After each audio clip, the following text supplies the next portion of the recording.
A new school year is starting in the town, and now Peter Bruno is in 7th grade, meaning he is in the lowest grade in high school, while a year earlier he was in the highest grade of elementary school. Good morning, class. I am Sarah Elwood, and I will be your history teacher. For you 7th graders, we will be studying American history from colonial times up to and including the Civil War period.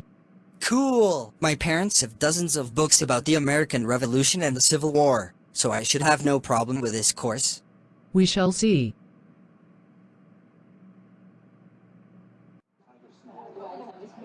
Hello. May I sit with you? I am Tony. Sure. A moment later, they are joined by Tony's twin brother, Tommy. So, what's your name? We are Tony Lessie and Tommy Lessie. We are in the 8th grade. I am Peter Bruno, and I am in 7th grade. So you are the one we were looking for. What do you mean? You two look like you want to pound me. That's right, you jerk. We are uncles of Richard Sims, who you bullied last year. So we want to warn you, don't ever try anything on the kids in this school, or we will come after you once we find out about it. And if we don't come after you, our sister Carrie, who is one of Richard's mothers, will, or his other mother Debbie, or his grandmothers, Sandy Smith, or Jessica and Lucy Sims, or maybe even our parents, Dr. Martin Lessie and Darla Lessie. Not to mention our grandmother, Elizabeth Lessie, who is also Richard's great-grandmother.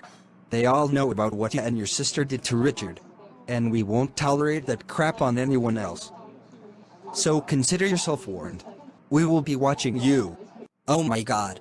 Meanwhile, in Arlington, Texas. Good morning, class.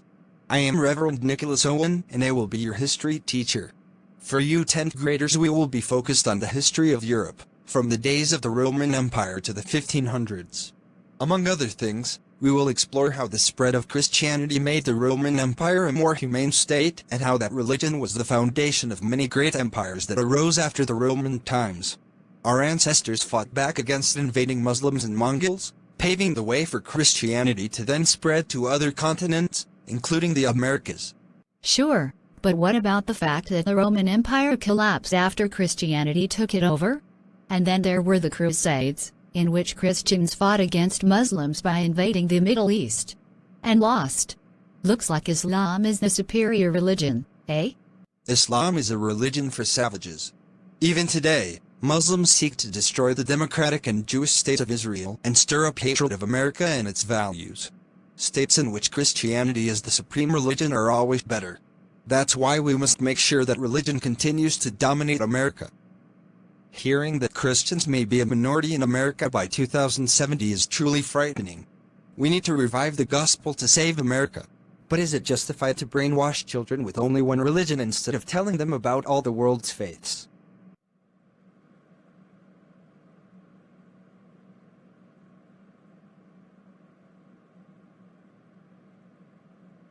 Suzanne Hudson has released a new solo album and has decided to promote it with a new tour. She begins to assemble a new band for this purpose. So she must conduct interviews and auditions. Rebecca Lemmy, I already have my wife Laura as bassist, my brother Tommy as drummer, and of course me as lead singer. But we still need a lead guitarist and a keyboardist. Which position do you want? I want to be a guitarist. Very well. Once we get someone who wants to play keyboards, we will proceed with the audition. Gabrielle Nuria, what position are you applying for? The keyboards. All right, let us proceed with the audition. The musicians take their positions and prepare to play. Amada Basa Kamina Kuliano Sartan.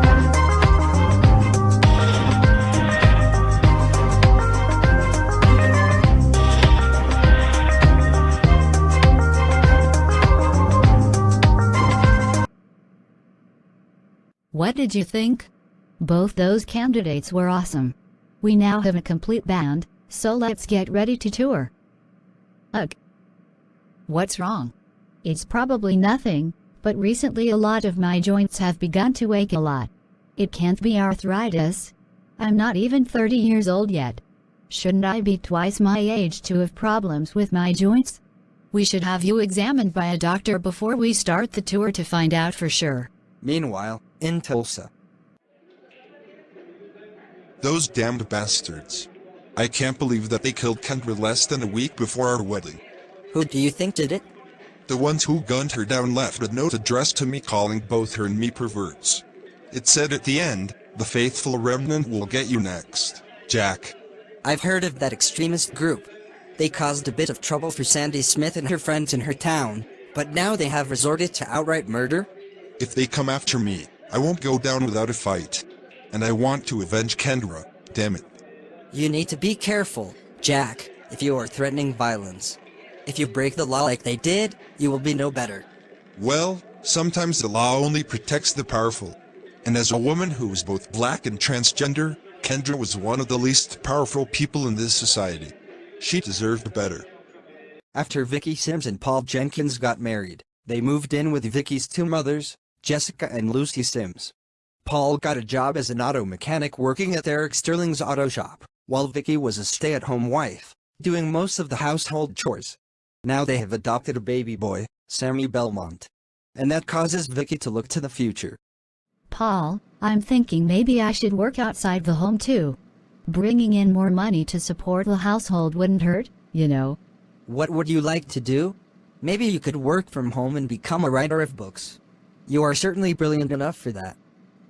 But as long as we are not strapped for cash, I would never demand you do something unnecessary. I could write children's books about a girl who survives a terrible experience and becomes a superhero afterwards. And then I could ask my sister Carrie to do the book's illustrations. Yes. So that's my idea. We create a character that's a superhero fighting for justice to compensate for all the bad things that happened to her as a child. A reflection of myself, in a way. Sure, I'd love to help with that. Let's meet up and work together on it.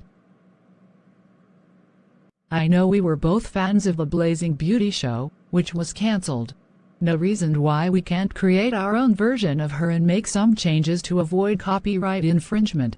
We can use this graphic creator app to make some 3D models.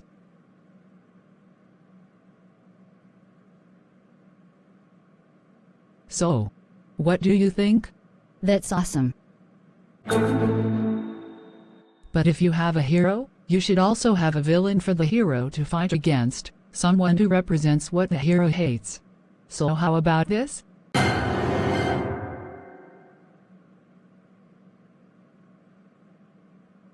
That will work too. So let's come up with names for these characters and flesh out their backstories and personality traits.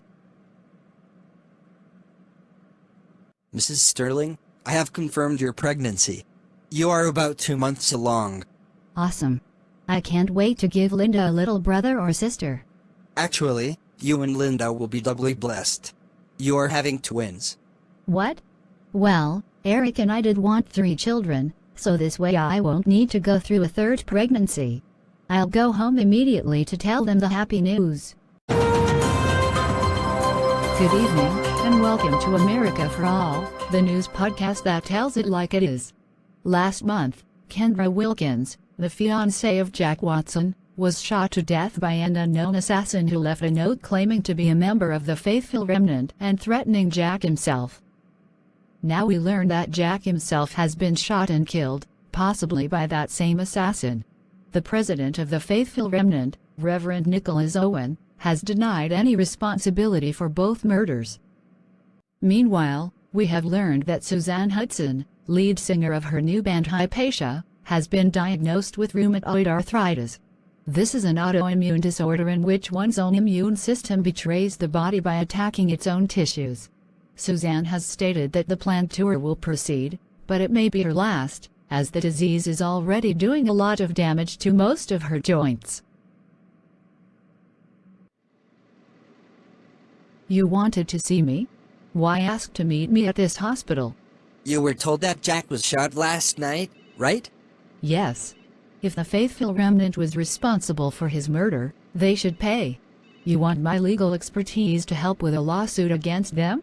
First, you need to see something. Jack, You are alive. But I was told you were dead. I was shot and beaten with a baseball bat, but I didn't die, though I was left for dead. I was saved by a prostitute who took me to this hospital. I figured I was targeted by the same people who killed Kendra, so I asked the cop who interviewed me later to state that I had died so the assassin won't target me again until I can recover. And you saw the man who attacked you? And can you identify him from a photo? Yes, I believe so.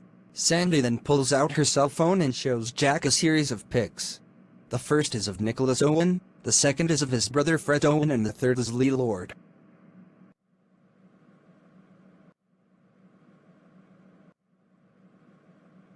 Nope, none of those look like my attacker. Wait, I remember now. He actually looked like Rich, your first husband who also used to be my boss at the club Steve now owns.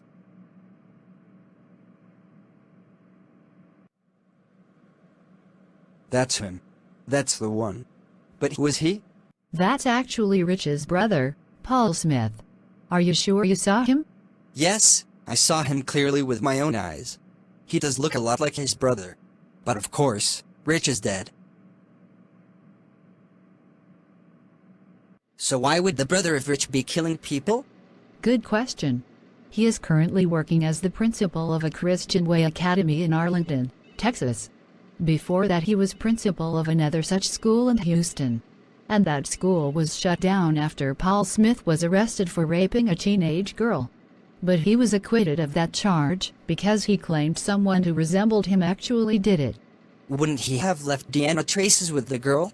No, because he wore a condom and the girl was tied up and so she couldn't injure him, therefore DNA testing wasn't possible. From child rapist to killer of adults. That seems strange. Both are violent acts. My guess he didn't want to be accused of the same crime twice, so he started doing something else to satisfy his lust. And he is targeting people he considers perverts, so that makes him feel justified. Even the Bible says in the 10 Commandments, "Thou shalt not kill." So Paul Smith is a hypocrite. So how do we make the charge stick this time? The eyewitness testimony of the girl he raped wasn't enough. Jack's testimony now may not be enough either. In addition to Rich Smith, there is also Paul Jones, who lives in Patagonia City with his wife Vicki Jones. He also resembles both Smith brothers. As long as Paul Smith can point the finger at Paul Jones, he can claim Mr. Jones as his doppelganger. Yes, he did suggest that my Paul was the rapist, and I had to give the Texas police a solid alibi to get them off our backs. Now we may have to do that again.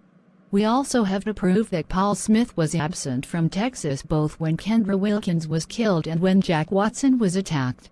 Can you help us? Sure. Anyone raping a child and being a serial killer needs to be locked up. And knowing he is related to you and Debbie sickens me so much. He must be stopped. As Sandy Smith considers how she could bring her ex-brother-in-law Paul Smith to justice. Jessica and Lucy Sims have to deal with a completely different issue. So Vicki has been spending a lot of time with Carrie working on their new book. Vicki and Paul are thinking of moving to the mansion with Sammy Belmont so Sammy can be closer to the other two triplets, causing us to begin suffering from empty nest syndrome. But I guess that is inevitable. I'll get it. Who are you? I've never seen you before. My name is Paulette Conlon. Tara Conlon is my daughter. I understand this was her last known address, so now I am looking for her. Do you know where she is now? You haven't bothered to look for her in over a decade, so why should we help you now? I don't think she'd be eager to see you. Tara told us about how she was rejected and even abused by her father after she left the Catholic Church, and she never forgave you for that. I regret what happened, but I didn't do the rejecting or the abuse. I just watched it happen. But now my husband is dead and I want to tell Tara about it and ask if we can reconcile. Can you tell me where she lives now? She went to Boston and she is now married and also the mother of a daughter, Helen Sims. Her husband is my brother Jonathan, so we are Helen's aunts. And since you are Helen's grandmother, that means we are related as well. I will call them and ask if they would be willing to meet you. Hello. Jonathan, This is Jessica. Is Tara there? Her mother has come to us and is asking to see Tara. She says Tara's father has died. One moment. Tara, are you willing to talk to your mother? She has news for you. Okay.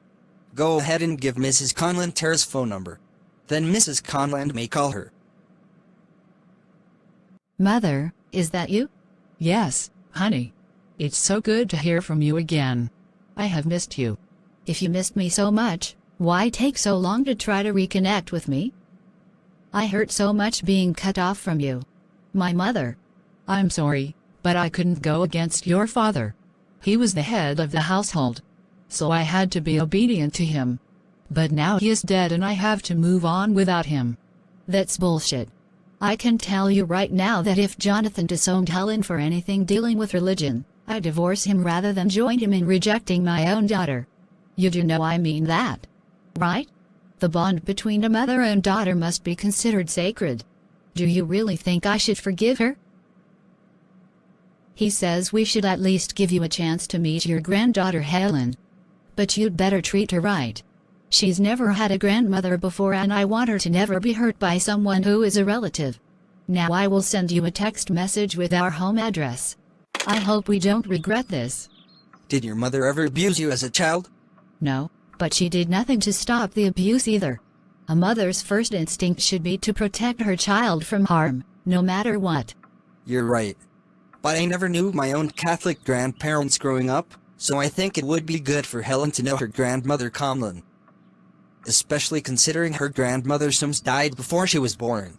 I still miss her. So, are we going back to Texas to see my mother? Sure, and not just her, of course. My sister, her wife, and our 2 nieces too. As long as we can keep our family ties strong, the children of the family will have a healthier upbringing. Jonathan, Tara, and Helen Sims leave Boston to visit Texas again, arriving there on a Saturday morning. They then proceed to the town where Jessica, Lucy, and Carrie live. Welcome back, brother.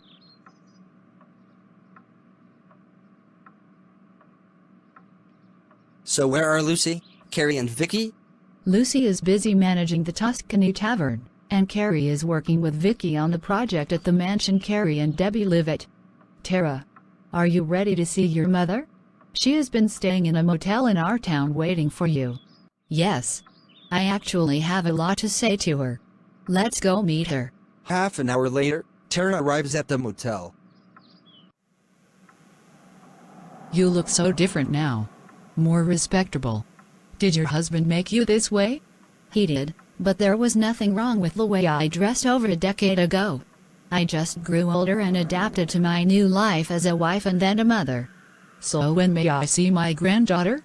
First, as her mother, let me set the rules. I don't want you to try to teach her anything about Catholicism. I worked very hard over the years to make her a free thinker like myself. She doesn't need to be hurt like I was. Agree to that before I have Helen meet you. Very well. I accept your terms. Are you really my grandmother?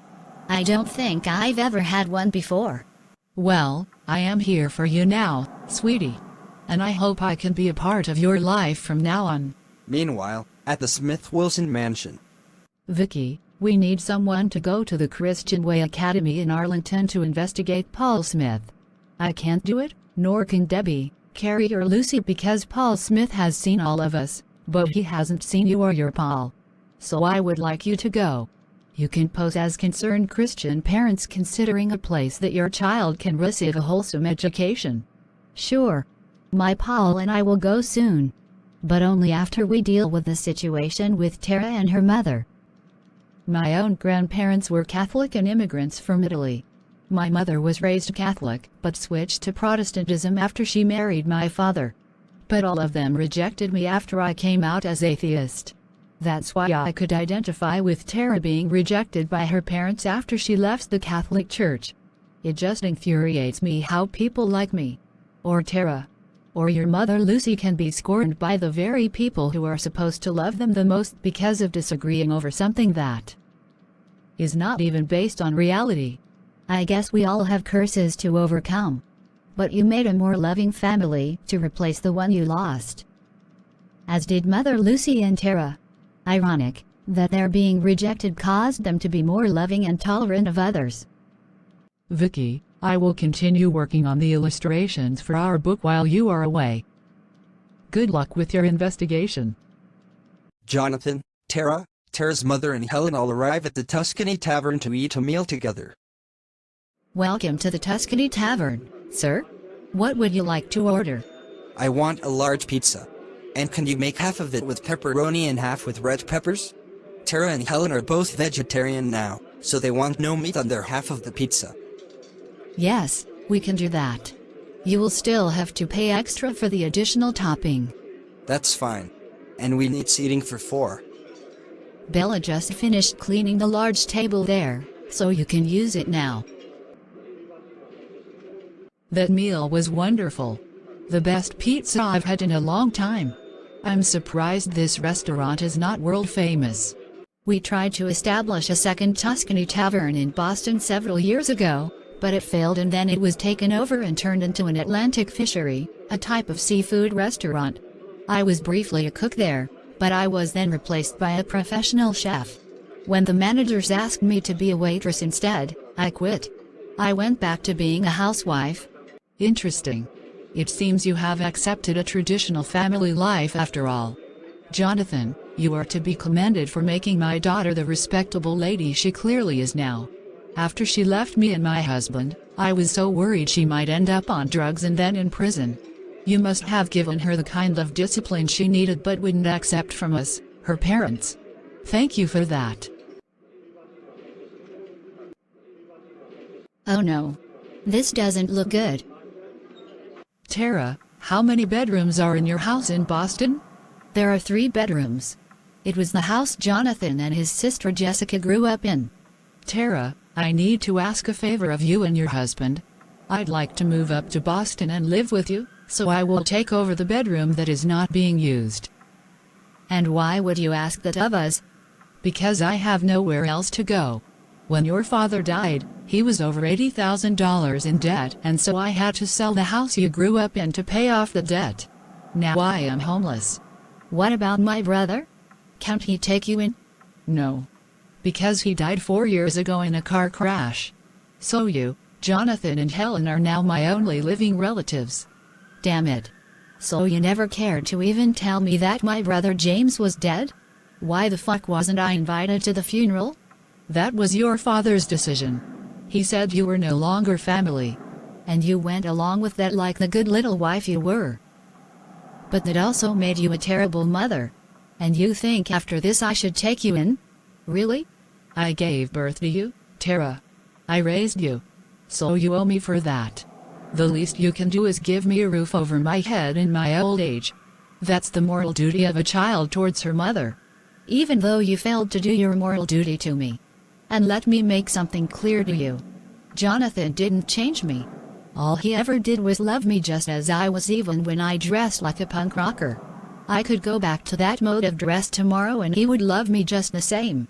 And he doesn't force me to be a housewife like father did you. At any time, I could enter the workforce to make my own money and Jonathan would encourage me to do so. My relationship with Jonathan is far better than what you had with father. And I'll be damned if Helen ever ends up with a man like father was. She deserves better. Your father was not a monster, Tara.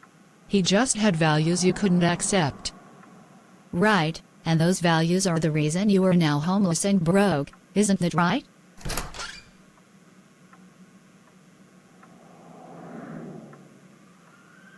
Mother and grandmother, please stop fighting.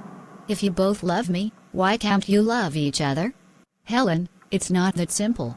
Long before you were born, your grandmother and I had a bitter conflict and it was never resolved. And it never will be resolved if we don't at least try to live with her for a while. Isn't forgiveness a good thing? Tara and Helen leave the motel that Paulette Conlon is staying at and return to the home of Jessica and Lucy with Jonathan. Then while Vicky plays with Helen and with Sammy Belmont, Tara consults with Jonathan and Jessica about what to do. Look, I don't expect you to understand. Neither of you were raised in the Catholic Church or had an abusive father. My mother still clings to those old religious values and even defends my father. How can I ignore that and live with her like nothing happened? Lucy once drove all the way from here to Los Angeles to try to reconnect with her mother, who had also rejected her after she left the Jehovah's Witnesses, and she was still rejected even as her mother was dying. You should be thankful that your mother wants you in her life again. Our mother did tell us stories about her own Catholic upbringing, and like Lucy, she never reconciled with her own parents after she came out as atheist. I think we should give your mother a chance to redeem herself. You've been a housewife for several years, as was your mother for most of her life. Maybe you can get a job and have your mother take over most of the household chores to earn her place with us. I think you would be happier with that arrangement. All right, but only because you suggested it. Jonathan and I have agreed to take you back with us to Boston and give you the spare bedroom. In return, you will do all the household chores for us, while I look for work outside the home. And if you want to attend a Catholic church, there is one about 3 blocks from our home. But the other 3 of us will never go there. We are members of the Unitarian Universalist Church. And we are pagans too. Respect it and we will be at peace. I understand. I am willing to follow your rules now that you have accepted me again. And so Tara and her family, including her mother, prepare to return to Boston. Are you sure you want to do this? I feel like we are characters in a spy novel. You don't have to go if you're uncomfortable with it. I can go with someone else or even by myself. No, I'll go. I guess I'm just a bit nervous. I've never done this sort of thing before. Think of it as being like a food critic visiting a restaurant to try the food. And since you are now a father, you can honestly say you want what's best for your son, and that will appeal to my uncle, just as my own statements of concern about Richard appealed to Uncle Paul when we visited him in Houston. All right, let's hit the road. As Vicky prepares to go visit the Christian Wear Academy in Arlington, Carrie has a gift for Debbie. You wanted me to see something, Carrie? Yes. I just made a painting of you. Or rather how I see you even now.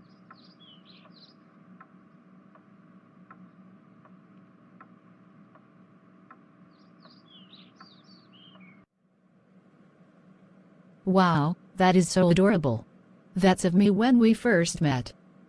And also when I married you. Because of that, I always felt like that was the best version of you. Really? You never said anything like that before. Well, I didn't think it was my place to tell you what you should look like. It's your body, after all. But at least now I can display this painting in our bedroom and see it every day. You have always been the most beautiful person in my life. I sometimes miss the old days, when we were kids. When our worst problems were how to avoid the bully Ted Wilson, or how to stand up to bigotry from some of our teachers, or the other religious fanatics that used to run our town. We defeated them, so what else can we do? We may always have battles to fight in the future. And even if we don't, our stories may inspire others to do as we did. In any case, thank you for this beautiful work. It clearly came from your heart.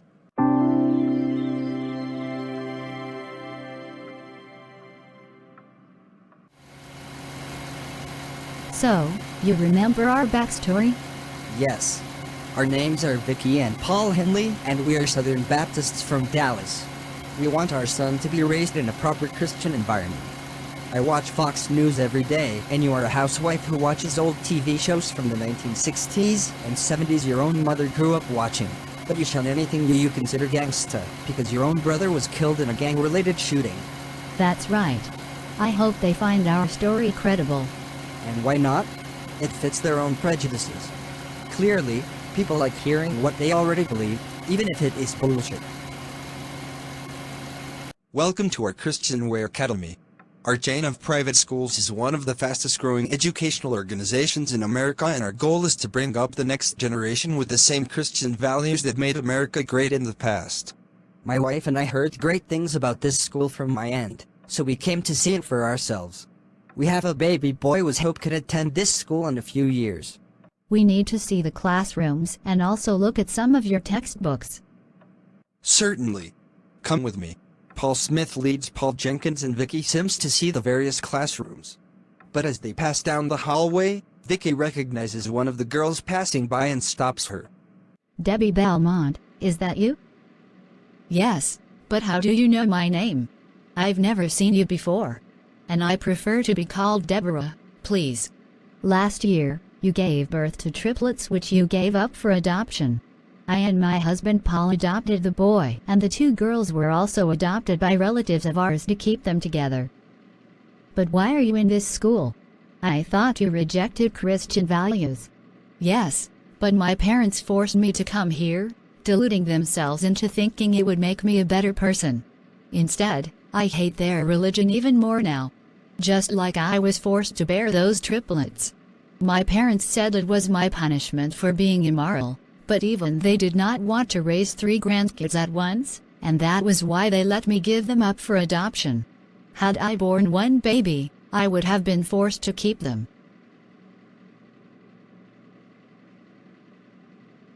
Please, you've got to get me out of this mess. I was asking critical questions in class, and as a result I was sent to the principal's office. I thought Principal Smith would paddle me. Instead, he dragged me to this very closet. And he raped me. He said he was determined to break my rebellious spirit. I fear he may kill me next time. Oh my God. He had already raped one child, and he is thought to have killed one person and attempted murder on another. My husband and I came here to win Principal Smith's trust so we can maybe expose him later, but you being here makes things even more urgent. Maybe after we leave, you can help us. So where do you live now? I spend every night in the dorms provided for certain students. I am not allowed to go anywhere else, not even on weekends. So this school is run like a concentration camp. It must be shut down. Henley, where's your wife? I think she wandered off on her own. She does that a lot, I guess. Sorry, I had to run to the restroom. Let's go. Paul, that place is even more horrible than we suspected. Deborah Belmont is there, and the principal has been raping her as a form of punishment. We will report back to Mrs. Smith, and she can tell us what needs to be done. I'm willing to bet Deborah Belmont is not the only girl at that school the principal has raped. And he likewise will also keep killing people too. I just don't understand how horrible people like Paul Smith can even exist. Even my birth mother didn't claim to be religious while abusing me. And I was rescued at age 7. Deborah Belmont is 16. I feel like crying now. Vicky Sims and Paul Jenkins return to their town and tell Sandy Smith what they have discovered. Mrs. Smith, we can't just leave Deborah Belmont there to continue suffering. I say we should rescue her. Are you sure about that? You would be committing a crime, namely, breaking and entering private property.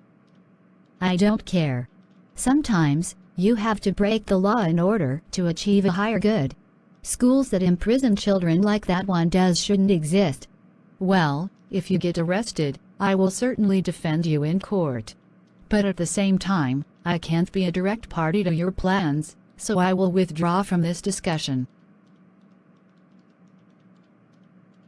Paul, do you think I am wrong to want to do this?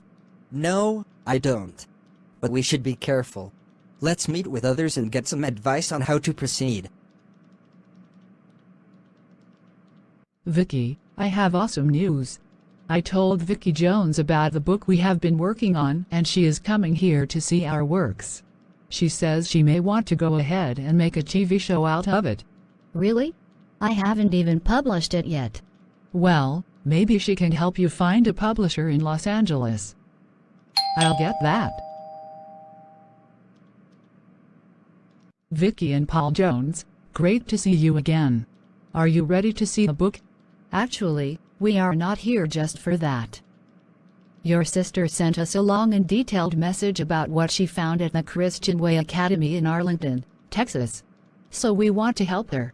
I find it incredibly disturbing that someone who looks a lot like me and even shares my first name is a child rapist and a murderer.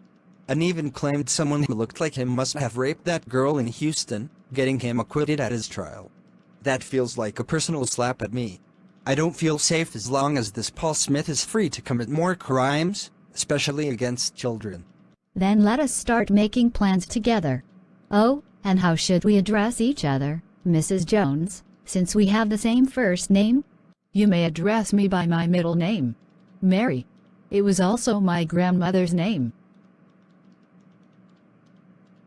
Since we know which dorm Deborah Belmont is staying at, we can break into it and rescue her from the school and take her with us to this town. Then she can meet with the police and the press to tell what happened to her. This is a very risky operation, so I would recommend that not all of us go, but at least 2 of us should go. We just have to decide which 2. We can roll dice for that purpose, and the 2 with the highest rolls wins. And so the participants gather around a table to roll dice. Okay, I will start.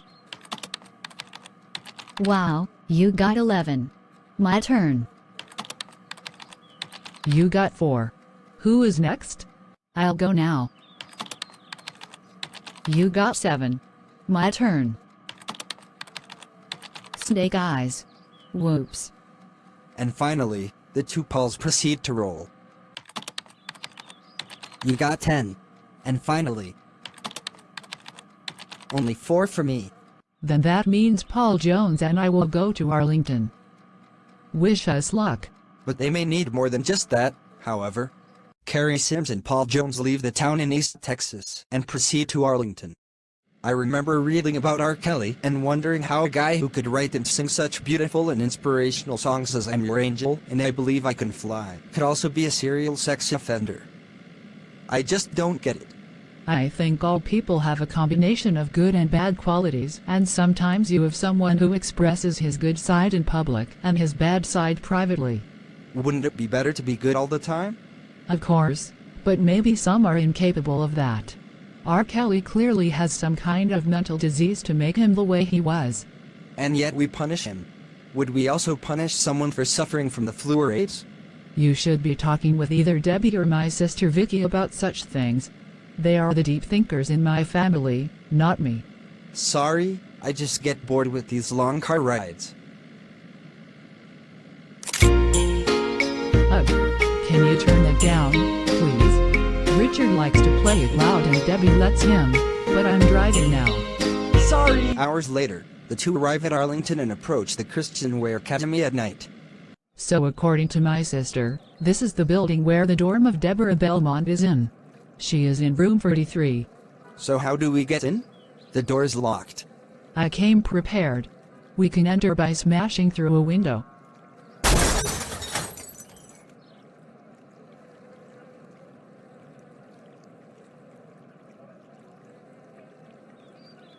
What are you doing here?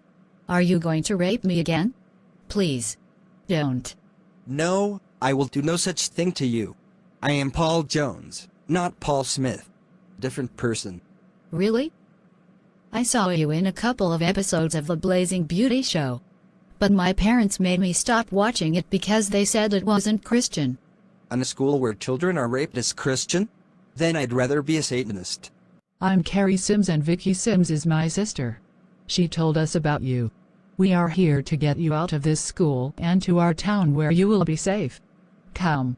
Paul Jones, Carrie Sims, and Deborah Belmont start to leave. But then... Stop right there. You 3 are going nowhere. You triggered a silent alarm, so I rushed over here to stop you. Look out. He's got a gun. So now you will have us arrested? Actually, no. I'm going to kill all of you, especially you, Carrie. I've been planning to someday return to your town and kill both you and Debbie for rejecting Mormonism and throwing me out of the Tuscany Tavern the day. I vowed then you would pay. How convenient that you come to me now.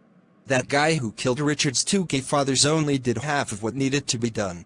Eventually, Richard will be an orphan and thus know the foolishness of opposing the faithful remnant. You are insane. You can't promote your religious values by murdering people. Why not? We used to burn witches at the stake. And once the faithful remnant takes over America, atheists like Carrie, Debbie and their mothers will be exterminated. How convenient also that my doppelganger is here too. From my point of view, you are my doppelganger. Shut up! Once I kill you three, I will plant a gun on this other guy and claim he shot Carrie and Miss Belmont and then I killed him in self-defense. I'm sure the authorities will believe a good Mormon like me. You bastard. You killed Kendra and then tried to kill me, so now I will kill you. What? You are alive? But Debbie reported that you were dead. I guess Debbie lied about that. Jack then attacks Paul Smith with a dagger. Die, motherfucker. No! This can't be. And so Paul Smith collapses in a pool of blood, dying in agony. Thank you for saving us. But aren't you worried about going to prison for this? I've been to prison before and murderers are often well respected among prisoners, especially if their victims are known to be themselves serial killers or pedophiles, like that guy was. So I'll be fine. Just get out of here now. And so Carrie, Paul Jones and Deborah Belmont leave Arlington and return to the Smith-Wilson mansion. So my own uncle was planning to eventually murder both of us. Oh my God. To think I could have lost you last night. But you didn't. Jack Watson sacrificed his freedom to save me. As shady as I thought he was actually one of the most honorable men I've ever known. We owe him. So that's what happened, Police Chief Root. I was a de facto prisoner at that school and was the principal's sex slave. I never want to go back there again. That place is nothing but evil. I understand. Mrs. Smith, you have offered to be this girl's attorney?